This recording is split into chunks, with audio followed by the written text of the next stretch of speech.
ভিডিওতে আমরা জেনেছি যে আমরা মানুষ শুধুমাত্র দেহ না, আমরা মানুষ হচ্ছে আত্মা। ইসলাম শব্দ এবং মুসলিম শব্দ থেকে এই সমস্ত শব্দ থেকে আমরা জানতে পেরেছি যে আমাদের দেহের ভিতরে যে রুহু বা আত্মা নামক যে জিনিসটা আছে সেটাই হলো আমার আসল, সেটাই হলো আমার আসল, ওইটাই হলাম আমি। এবং ওইটাই যখন বাহির হয়ে যায় তখন আমাদের শরীরের মৃত্যু হয়ে যায়।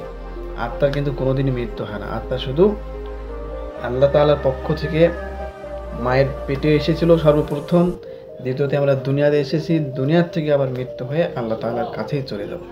আত্মার কিন্তু কোনো সময় মৃত্যু নেই। তাহলে এই আত্মা সম্পর্কে আমরা সর্বপ্রথম গতকালকে জেনেছি। এখন আসুন, আত্মাকে আপনি কিভাবে শান্ত করবেন। আত্মাকে শান্ত করতে হলে আত্মার ভিতরে বা আত্মার সঙ্গে বা আত্মার বাইরে যেভাবে হোক একটা জিনিস রয়েছে, যেটা নাম আমরা সকলেই বলি, সেটা হলো আমাদের মন। আমাদের ভিতরেই এই মন নামক একটা জিনিস রয়েছে। দেখুন, সমস্ত কাজ করার ক্ষেত্রে সর্বপ্রথম যে কাজ করে সেটা হলো আমাদের মন। আপনি কি করবেন, সামনে কি করবেন, তারপরে কি ভাববেন, তারপরে কি কাজ করবেন, সমস্ত কাজের প্রথম স্টেপ কিন্তু আমাদের মন নেই। এই মন যদি অস্থির হয় তাহলে কিন্তু আমাদের অস্থিরতাও বাড়ে। আর মন যদি টেনশন করে, মনের টেনশনের কারণেই কিন্তু মানুষের প্রেশার হয়, হার্ট হয়। এই ব্যাপারে আমি অনেক ভিডিও বানিয়েছি, আপনারা দেখে আসতে পারেন যে টেনশন করার কারণেই কিন্তু মানুষের হার্ট এবং প্রেশার কীভাবে হয় আমি বলেছি। তাহলে এই মনকে শান্ত করতে হবে। দেখুন, ইসলাম ধর্মের অর্থ, একটা অর্থ শান্তি, একটা অর্থ আত্মা। সালাম শব্দের অর্থ শান্তি, একটা অর্থ আত্মা। মুসলিম শব্দের অর্থ আত্মসমর্পণকারী বা আত্মশুদ্ধ করা, আত্মপরিবর্তন মানে পবিত্র করা। আচ্ছা, এখন এই মনকে বা আমার এই আত্মাকে শান্ত করবেন আপনি কিভাবে, এইটা জানতে হলে কোরআনুল কারিমের ভিতরে নফস নামক যে জিনিসটা আল্লাহ তাআলা কোরআনে দিয়েছেন, এই নফসকেই বলা হয় মন। নফসের বাংলা অর্থই হলো আমাদের মন। কথা বুঝতে পেরেছেন? আমি অনেক ভিডিওতে বলেছি যে আমাদের মনের দুইটা স্তর রয়েছে, একটা হলো খারাপ আর একটা হলো ভালো। কোরআনুল কারিমেও বলা হয়েছে নফসে আম্মারা, যে খারাপ কাজের দিকে আমাদেরকে উদ্বুদ্ধ করে, খারাপ কাজের দিকে যাওয়ার জন্য সে উৎসাহ করে। নফসে আম্মারা, নফসে আম্মারার কাজ হলো আমাদেরকে অস্থির করা, খারাপ কাজের দিকে লাগিয়ে দেওয়া, আমাদের মনকে লোভ লালসার দিকে লাগিয়ে দেওয়া, আমাদের মনের ভিতর থেকে অহংকার তৈরি করা, আমাদের মনের ভিতর থেকে জেদ তৈরি করা। এই কাজটা হলো নফসে আম্মারা। আমাদের চোখ দিয়ে খারাপ কিছু দেখা, মুখ দিয়ে খারাপ কথা বলা, হাত দিয়ে খারাপ কাজ করা, পা দিয়ে খারাপ কাজ করা, বা যত খারাপ কাজ রয়েছে সমস্ত খারাপ কাজের মূল হচ্ছে নফসে আম্মারা। তো এই নফসে আম্মারার কাজ হলো আমাদেরকে খারাপ কাজের দিকে নিয়ে যাওয়া। আচ্ছা, কুরআনুল কারিমে আরেকটি আয়াতে বলা হয়েছে নফসে মুতমাইন্না।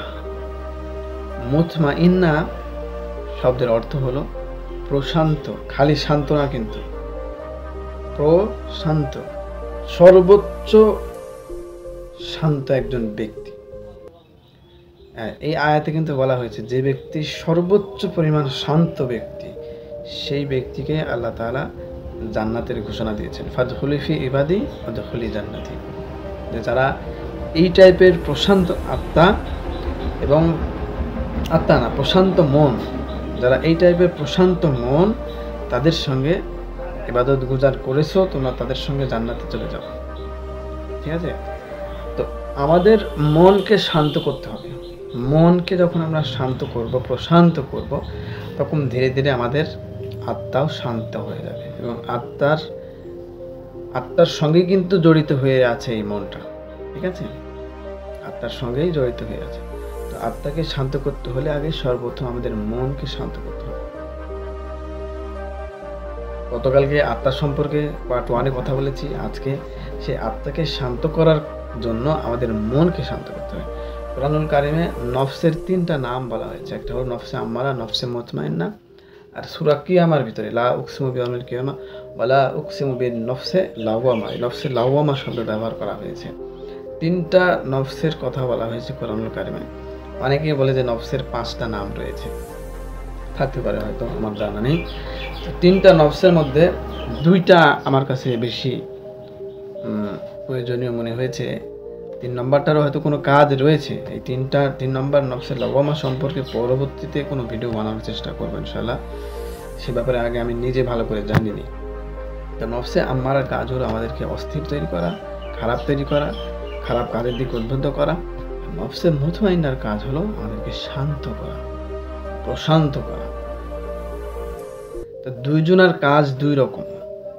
তাহলে আপনি কোন কাজ কিভাবে করবেন এবং নফসকে কিভাবে, আপনার মনকে কিভাবে শান্ত করবেন, এটাই এখন হলো 2 নম্বর প্রশ্ন। দেখুন, আমাদের শরীরের ভিতরে 2টা মন মনে করুন, নফসে আম্মারা, নফসে মুতমাইন্না। মানে 2টা মন বললেও ভুল হবে, মনেরই 2টা রূপ। যখনই আপনি কোনো কাজ করেন সেই কাজের সময় দেখুন আপনার মন কিন্তু বলে দেয় যে এই কাজটা খারাপ হচ্ছে কি এই কাজটা ভালো হচ্ছে, বলে। কিন্তু খেয়াল করে দেখবেন, আপনার মন যখন কথা বলে তখন কিন্তু আমরা শুনতে পাই। আপনার মনের কথা আপনি নিজে কিন্তু শুনতে পান। খেয়াল করে দেখেছেন কোনো সময়? আপনার মনের কথা শুধু আপনিই শুনতে পাচ্ছেন, অন্য কেউ কিন্তু শুনতে পায় না। আচ্ছা, এই মনকে শান্ত করতে হলে, মনকে স্থির করতে হলে, এই মনকে স্থির করার যে প্রসেস, সেই প্রসেসটাই হচ্ছে আল্লাহ তাআলা ইবাদতের মধ্যে দিয়ে দিয়েছে। আর মন যখন আমাদের শান্ত হয়ে যাবে তখন আমাদের ব্যবহারও কিন্তু সুন্দর হয়ে যাবে। আর যখন আমাদের ব্যবহার সুন্দর হবে তখন আমরা একটা প্রকৃত সুন্দর মানুষ হতে পারবো। এই মনকে শান্ত করার একটা বিষয় আমি এর আগেও অনেক ভিডিওতে গল্পে বলেছি যে মনের ভিতরে মনে করুন যে 2টা ভেড়িয়া আছে। ভেড়িয়া বলতে যে কুকুরের মতো দেখতে যে প্রাণীগুলো হয়, একটা হলো কালো আর একটা হলো সাদা। কালোটা হলো নফসে আম্মারা, ধরেন নফসে মানে খারাপ মন, আর নফসে মুতমাইন্না হলো শান্ত, যে সাদা, খুবই শান্ত এবং ভালো। তো আপনি প্রতিদিন যদি শুধু কালোটার খাবার দেন, কালো নফসকে যদি আপনি প্রতিদিন খাবার দিতেই থাকেন, মানে খারাপ কাজ করতেই থাকেন, খারাপ কাজের দিকে আগ্রহ বাড়াতেই থাকেন, নিজের মনকে অশান্ত করতেই থাকেন, তো ধীরে ধীরে ধীরে ধীরে ধীরে ধীরে কালো যে প্রাণীটা রয়েছে, কালো যে মনটা রয়েছে, এটা কিন্তু ধীরে ধীরে বড় হবে এবং শক্তিশালী হবে। আর সাদাটা ধীরে ধীরে ছোট হয়ে যাবে। সে দুর্বল, তাকে খাবার দিচ্ছেন না, তাকে আপনি খাতে দিচ্ছেন না।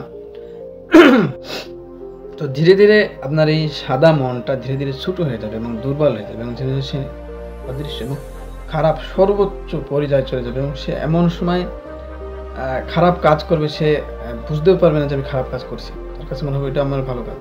সে মানুষ খুন করে ফেলবে, সে নারীদেরকে ইফটিজিং করবে, যত পরিমাণ খারাপ কাজ আছে সে সমস্ত খারাপ কাজ করার তখন চেষ্টা শুরু করে দেবে, যখন কালো নফসটা ধীরে ধীরে সে বড় করবে খাবার দিয়ে দিয়ে।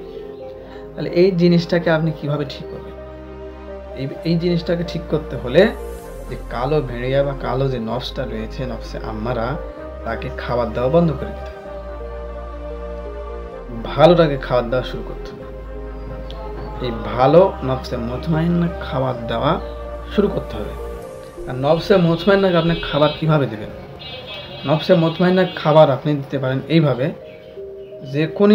যখনই আপনার ভিতরে খারাপ কাজের চিন্তা চেতনা তৈরি হবে মনের ভিতরে, সঙ্গে সঙ্গে সেই চিন্তা চেতনাকে কনভার্ট করে ভালোর দিকে নিয়ে আসবেন। কথা বুঝতে পেরেছেন? যখনই আপনার মনের ভেতর খারাপ চিন্তা চেতনা আসবে তখনই সেই খারাপ চিন্তা চেতনাকে ছেড়ে দিবেন, সঙ্গে সঙ্গে ছেড়ে দিয়ে না, আমার তো খারাপ চিন্তা করা যাবে না। যখনই খারাপ চিন্তা আপনার ভিতরে তৈরি হবে সঙ্গে সঙ্গে আপনি ভালোর দিকে কনভার্ট করে দেবেন, ভালোর দিকে আপনার চিন্তা চেতনাকে পরিবর্তন করে দেবেন। যদি আপনি চিন্তা চেতনাকে উঠতেই দেন তো ধীরে ধীরে সেই খারাপ চিন্তার দিকে বাড়তেই থাকবে। তো আপনাকে কি করতে হবে? সেই খারাপ চিন্তাকে বাদ দিয়ে কনভার্ট করে ভালো চিন্তা করা শুরু করতে হবে, ভালো কাজ করতে হবে, ভালোর দিকে আগ্রহ দিতে হবে বেশি। যখন ভালো জিনিস যখন খাবার পাবে ধীরে ধীরে ধীরে ধীরে, তো ভালোটা ধীরে ধীরে বড় হতে থাকবে। যখন ভালোটা বড় হয়ে যাবে তখন খারাপটা অটোমেটিক্যালি ধীরে ধীরে শেষ হয়ে যাবে। কথা বুঝতে পেরেছেন?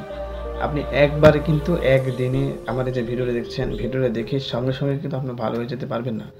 আপনার মনকে কোনো সময় একদিনেও কিন্তু আপনি শান্ত করতে পারবেন। এটা একদিনে কিন্তু আপনার এই মনটা যে পর্দায় পৌঁছেছে, খারাপ পর্দায় পৌঁছেছে, আপনার মন যে অশান্ত হয়েছে, আপনার মন যে দুনিয়ার পিছনে ছোটাছুটি করছে, খারাপ কাজ করে বেড়াচ্ছে, এটা কিন্তু একদিনে হয়নি। জন্মের পর প্রতিটা সন্তানের মন কত হাসি খুশি এবং আনন্দময় থাকে, কিন্তু ধীরে ধীরে যখন সে বড় হয় তার মন ধীরে ধীরে কলুষিত হতে থাকে, খারাপ হতে থাকে, খারাপ কাজের দিকে আগ্রহ বাড়তে থাকে। ধীরে ধীরে কিন্তু আপনার মনটা ধীরে ধীরে খারাপ হয়ে বড় হয়ে গেছে। খারাপের দিকে। ঠিক সেরকমভাবে আপনার ভালো মনকেও এখন ধীরে ধীরে খাবার দিতে হবে, ভালো মনকে ভালো চিন্তা রাখতে হবে, ভালো কাজ করে যেতে হবে। ধীরে ধীরে ধীরে ধীরে আপনার ভালো মনটাও তখন শান্ত হয়ে যাবে, ভালো মন তখন তৈরি হবে। যখন ভালো মন তৈরি হবে, ভালো মন তৈরি হলে আমাদের ভালো ব্যবহারও তৈরি হয়ে যাবে। দেখুন, আমাদের ইসলাম ধর্মের সবচেয়ে বড় যে জিনিস সেটা হলো ব্যবহার। ব্যবহার যদি সুন্দর না হয় তাহলে কোনো মূল্যই কিন্তু নেই। আপনি নামাজ পড়েন, রোজা করেন, হজ করেন, যাকাত দেন, যাই করেন না কেন, যদি আপনার ব্যবহার ভালো না হয় তাহলে কিন্তু কোনো মূল্যই আপনার থাকবে না। বাহ্যিক ব্যবহার না, আমি সবসময় বলেছি যে বাহ্যিক ব্যবহার ভালো করে কোনো সময় ফায়দা নেই। আপনাকে ভিতর থেকে ভালো করতে হবে, আপনার আত্মার থেকে, মন থেকে ভালো করতে হবে আপনার ব্যবহার। কথা বুঝতে পেরেছেন? আপনার মনকে সর্বপ্রথম ভালো করতে হবে ভিতর থেকে। কোনো জিনিস যদি নষ্ট হয়ে যায়, ধরুন কারেন্টের বলের ভিতরের জিনিসটা কিন্তু দামি। আমি যে মোবাইলে ভিডিও করছি, এই মোবাইলের ভিতরে যেসব জিনিসপাতিগুলো রয়েছে সেই ভিতরের জিনিসপাতিগুলো কিন্তু দামি। এরকমভাবে আপনি যদি দেখতে থাকেন যে প্রতিটা জিনিসের বাহ্যিক যে দাম তার চেয়ে ভিতরের জিনিসের কিন্তু বেশি দাম। অনেক জিনিস আছে বাইরেরও জিনিসপাতিগুলোর দাম রয়েছে, কিন্তু ভিতরে যে জিনিস সেগুলোর সবচেয়ে বেশি দাম। ঠিক সেরকমভাবে মানুষের ক্ষেত্রেও মানুষের বাইরের জিনিসপাতি বা বাইরের স্রোতের হাত বা যাই বলেন না কেন, এগুলোর যে দাম তার চেয়ে বেশি দামি হলো আপনার আত্মা বা মন। বুঝতে পেরেছেন? তো আমাদের মনকে শান্ত করতে হবে, আমাদের মনকে ভালো ব্যবহারের দিকে নিয়ে যেতে হবে। ইসলামের মূল সিক্রেট বা মূল গোড়া এই কথাই বলে, আমাদের নিজেদের ব্যবহারকে সুন্দর করতে হবে।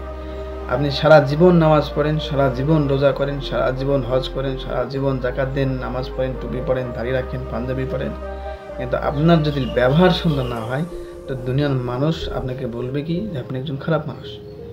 মৃত্যুর সময় কোনো মানুষ বলে না যে এই মানুষ হাজারো ইবাদত করেছে, সমস্ত মানুষ দেখে তার ব্যবহারটা কেমন ছিল। এজন্য ইসলাম ধর্মের সবচেয়ে বড় জিনিস আমাদের ব্যবহারকে সুন্দর করতে হবে। আর আমি আগে বলেছি যে ধর্মের সৌন্দর্য কিন্তু আমাদের ব্যবহারে। আপনি যে ধর্মের উপরই থাকেন না কেন, আপনি যে ধর্মের উপরই থাকেন না কেন, যদি আপনার ব্যবহার সুন্দর না হয় সেক্ষেত্রে কিন্তু আপনার ধর্মটাও সুন্দর দেখাবে না, অসুন্দর দেখাবে শুধুমাত্র আপনার কারণে। আপনি নিজে যদি সুন্দর না হন তাহলে আপনার কারণেই ধর্মকে অসুন্দর দেখাবে। কিন্তু এখানে আর একটা জিনিস খেয়াল রাখতে হবে যে মানুষের কারণে ধর্ম কিন্তু অসৌন্দর্য হয় না। ধর্ম অল টাইম সৌন্দর্যই থাকবে।